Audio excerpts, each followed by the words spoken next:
know what time it is. It's Mighty Fan time. And yes, back with the GoPro. I finally figured it all out, so no more having to film in a dark room. So hopefully there's better lighting in here, which is, of course, the living room. And since we're coming from the living room, you know what it is. It is going to be pickup time. This is the recap of the pickups of the month of April 2015. This is May now. So playoffs are certainly in full swing in the NBA and in the NHL. Today's a huge sports day. Kentucky Derby, you got playoffs, you got baseball, you got NFL draft, you got, of course, the big Mayweather Pacquiao fight later this evening. Just so much going on. It's just a crazy sports day. So right in the thick of it, I am making a pickup vid. Now, of course, again, these were the pickups of the month of April 2015. You already saw one of the pickups, which was the Jordan I'm Back jersey, the number 45 away Bulls Mitchell&Ness jersey, just came out about a month ago. But as I said in that video, there were some other pickups, I should say, for April. Let's get right to them. So first off, this one I was able to get from Snacks from Throwback King. Really happy to have it. It's a New Jersey Nets Kenny Anderson throwback. It is real nice, and it goes real well with my home white Petrovic jerseys. Now I got the road Kenny Anderson and the home white Petrovic. Of course, I love to have a little variety, so I'm glad to have another player in the road blue Nets jersey, and it is Kenny Anderson. And speaking of Kenny Anderson, he was pretty happy to see his jersey on Twitter, because there was someone who asked Mitchell&Ness if they ever would make a Kenny Anderson Nets jersey. And Kenny Anderson replied and said, well, they made it some years ago, but they didn't make too many of them at that time, or something like that. And I replied with visual aid that they indeed did make a Kenny Anderson jersey, and Kenny appreciated it. I don't know how well this will come up. I will try my best to show this. So here's the picture. So you can see I have my Anderson and my Petro jerseys there for the Nets. And there's Kenny Anderson saying, that's what's up. Again, I don't know how well this came out. Hopefully the viewers can see this. But Kenny Anderson appreciated seeing his jersey, the visual aid of that Mitchell&Ness jersey that I'm showing you now. So I thought that was pretty cool. Get a little love from Kenny Anderson seeing his jersey. And again, here it is. Again, it's the road blue New Jersey Nets. It's triple stitched on that on the Nets and on the 7. It's got the red, blue, and white background there, and of course the 7. I probably don't have to film these the same way as I used to, because with the GoPro it captures everything. So. But anyhow, there it is. It's got the Jerry West logo, of course, NBA logo. Got the nice trim going around, and Anderson, no nameplate, all individually triple stitched. And that big 7 on the back, triple stitched as well. So yes, the Kenny Anderson approved, Kenny Anderson Mitchell&Ness jersey. This is an older run. I believe this is a made in USA. I want to say, yes, it is made in USA. Nice jersey. Again, I got this off of Throwback King, so shout out to him too. Real nice jersey. Love that. Really glad to have it. Love to have it. So, definitely nice. Nice addition. And I do hope to, during the Father's Day sale, to grab that kind of multi-blue, tie-dye blue, whatever you want to call it, New Jersey Nets road Petrovic jersey that Mitchell&Ness came out with a couple of months ago, and hoping to grab it for Father's Day, but we'll see. You never know sometimes what's in stock and what's not, but hoping to grab that by then. And then I'll have the Nets trifecta from the 90s. Very cool. All right, jersey number 2. This one I just got from Tim Bender, another jersey head. He was selling some of his stuff and was able to pick this one up from him. Really glad to have this. As you might remember, a couple of months ago I got the home white Bernard King Washington Bullets jersey, and I already had the away Chris Webber. So the only one missing from the Washington Bullets jerseys of the era, the 90s, that Mitchell&Ness made at the time is, all don't lie, Rasheed Wallace. And this is a road Rasheed Wallace. Washington Bullets jersey, love it. It's an older run too. It's made in El Salvador. Everything is double stitched on there. That big Bullets logo on the front and the 30. Of course, it's got the NBA logo. It is from the 95-96 season. By the way, Kenny Anderson's 92-93 season. This is the 95-96 season. Really nice. Got the older El Salvador tag, still with tags. Very nice jersey. Wallace, 30 on the back. The Wallace is single stitch, no nameplate, and the 30, of course, is double stitched. It's got that nice blue and white piping going around the neck hole and armholes. Very nice jersey right here. You know, pretty hard to find. You don't see this too often, so when I saw he was selling it, I jumped on it. You know, to go with my Weber and my Bernard King Bullets jerseys. So, very cool. Washington Bullets. Kind of wish they go back to the Bullets, you know, instead of being the Wizards, but you know, they need to go back to these. Come on, Washington. Yes, Rasheed Wallace out of Simon Gratz High School in Philadelphia. Philadelphia, Rasheed right there. And speaking of Philadelphia and Philadelphia teams, now I know it's the playoffs right now. See, I got the Warriors on. You know, I'm kind of hoping that they do well out of the West. The team that I want to see win more than anyone else, since my Sixers aren't in, are the Bulls, because I go back with the Bulls. But out of the West, I'd like to see the Warriors. You know, at one point, they were the Philadelphia Warriors. So I got my Chris Mullin Golden State Warriors jersey and the hat. But, you know, it's tough this spring because both Philadelphia winter teams into the spring didn't make the playoffs. The Flyers and the Sixers. Now, the Sixers are still in uber rebuild mode, right? The Flyers are in a little bit in a rebuild mode themselves.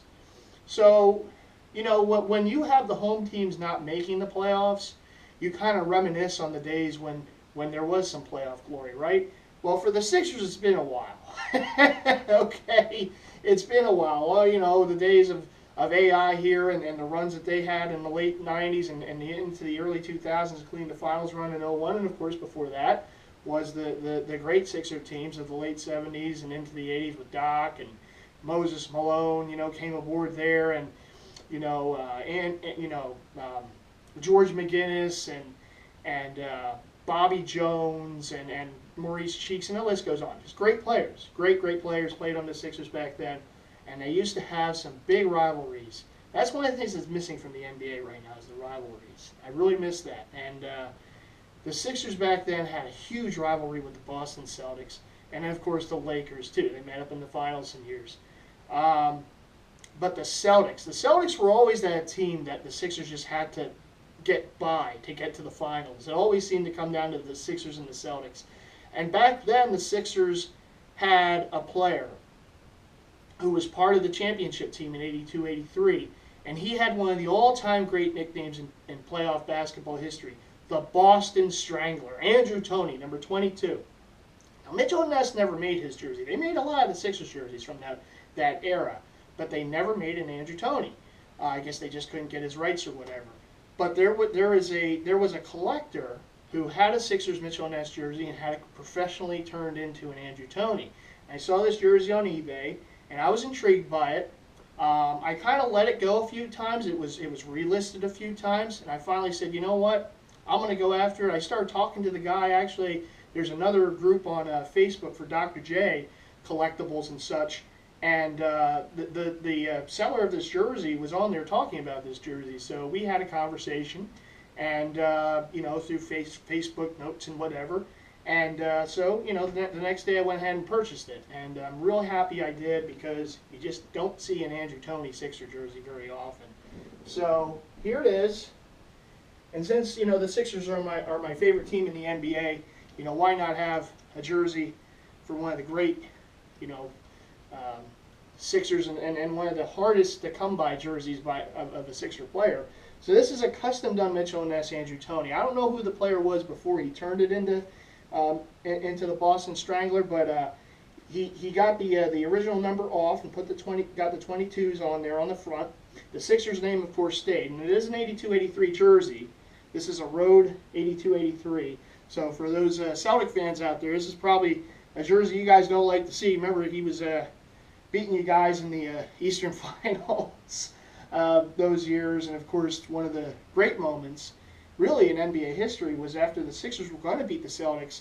The Celtic fans, even though they hated the Sixers, they hated the Lakers even more, so they started chanting beat LA, because the Sixers were going to go to the finals against the Lakers. And I can't remember if that's the year the Sixers won the championship or if that was one of the years where they lost to the Lakers in the finals. I forget exactly what year that was, but I know for sure to get to the finals in 82-83, they beat the Celtics in, I believe, 6 or 7. I forget exactly the number, but I know they beat Boston that year, and Andrew Toney was a thorn in Boston's side that year too, hence the nickname the Boston Strangler.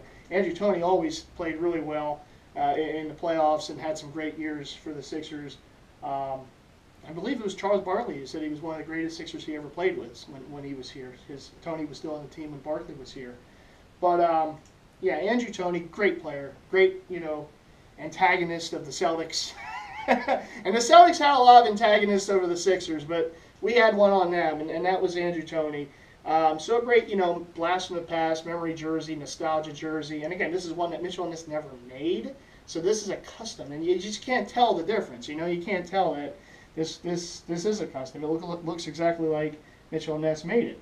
So you got the 22s on the front, and then he had the old name taken off. Toney put on the back, and the 22. Guy was a big Sixer fan. I forget exactly where he lived, but real good guy. Big time Sixer fan, big time NBA historian. So he had this jersey done up, and then he sold it. He also has a home white one that he wasn't going to sell. But this one he sold, and I picked it up. I can't be happier. I just love it, and I'll definitely wear it around and probably wear it to a Sixer game or something like that. Probably get some people saying, Andrew Toney, I remember him, the Boston Strangler. That's him. So anyhow, everything is double stitched. The Sixers, the 22s. Toney is single stitched, no nameplate, and the 22 is double stitched. And the other cool thing about this is he got the nameplate put on it too, and it says 1982-83 Andrew Toney, just as Mitchell&Ness would do. So the guy really, went all out to get this one done up the way, to make it look like it was make it look like Mitchell&Ness made it, even though it was a custom job. But awesome jersey. I mean, how often are you going to see an Andrew Toney Sixer jersey, right? So you're seeing one now. Here it is, the Boston Strangler, Andrew Toney. Great, great jersey, great, great player, great, great Sixer from back in the day. And hopefully the time will come sooner than later that the Sixers are relevant again, because it's been tough going through these seasons of tanking and rebuilding and getting the high draft picks, and hopefully they'll get it right, but we'll see. Last but certainly not least, we had 3 really, really great Mitchell&Ness jerseys right there. This is the only jersey in the month of April that I got that isn't a Mitchell&Ness, but it is a jersey that Mitchell&Ness probably should make someday. They have his rights. They haven't done this jersey yet, but maybe someday they will. But anyhow, I don't have to worry about it unless they make the road one, and I'll probably get it. But if they make this one, I don't have to worry about it because I already got it. And it's a vintage starter. This is the home Cleveland Cavaliers, the Splash jersey. And you know me. I love 90s NBA. I grew up in 90s NBA. That's how I got into sports, really, was the 90s NBA.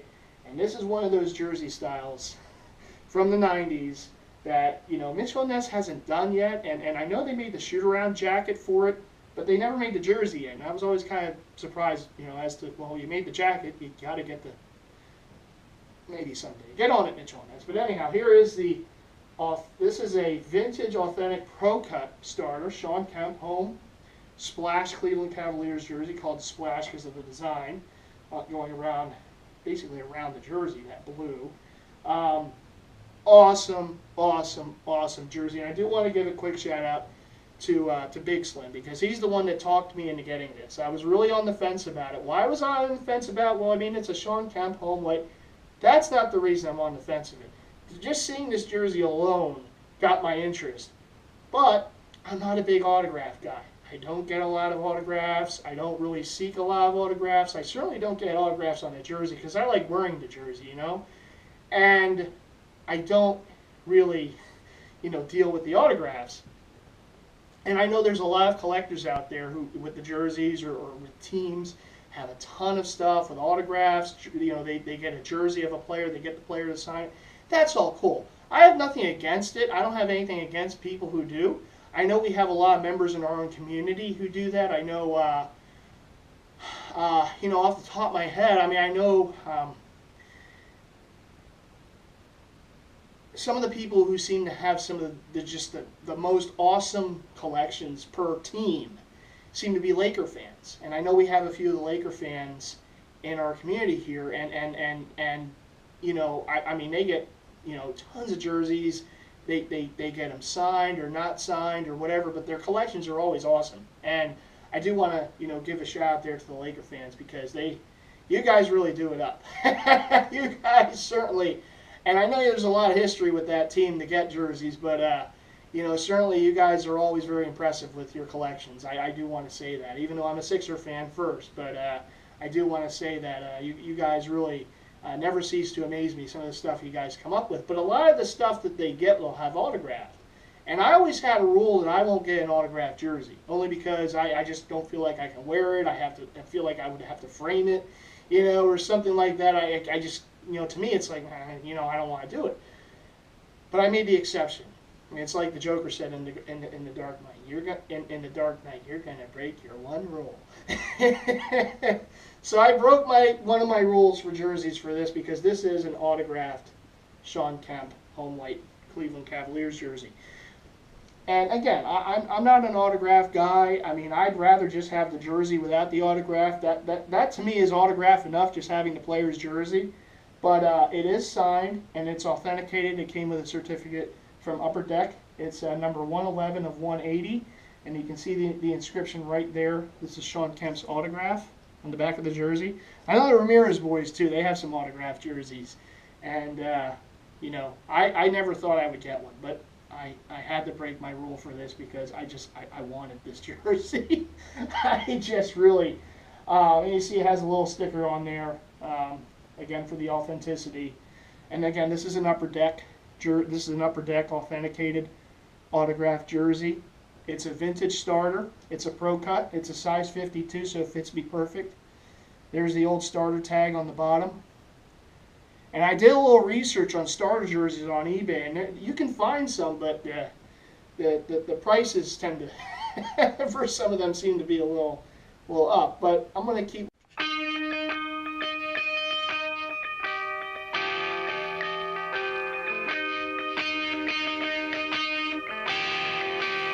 So